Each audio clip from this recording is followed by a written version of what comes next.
High, hello, শুভ দুপুর বন্ধুরা, good afternoon friend, happy Sunday, শুভ রবিবার। আজকে রবিবার, ছুটির দিন। সবাই কেমন আছো তোমরা? আশা করি ভালোই আছো।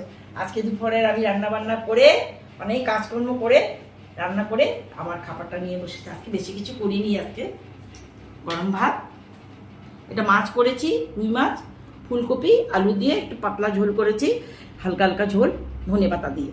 আর এটা করেছি পাঁঠার মাংস, একটু একটু কষা কষা টাইপের, শুকনো শুকনো করে মোটামুটি এরকম করেছি। আর এটা হচ্ছে টমেটো চাটনি, সাথে তো লাগবেই, আজকে গরম পড়েছে, চাটনি তো খেতেই হবে আমার। আজকে আমার মেনু হচ্ছে এই দুটোই, এই দুটোই আমি খাবো আজকে। এগুলো এটাই দিয়ে আমি ভাত খাবো, অন্য কিছু করিনি আজকে। এই দুটো দিয়ে খাবো। কেমন হয়েছে আমার সাজানোটা তোমরা একটু বলবে। Bye bye.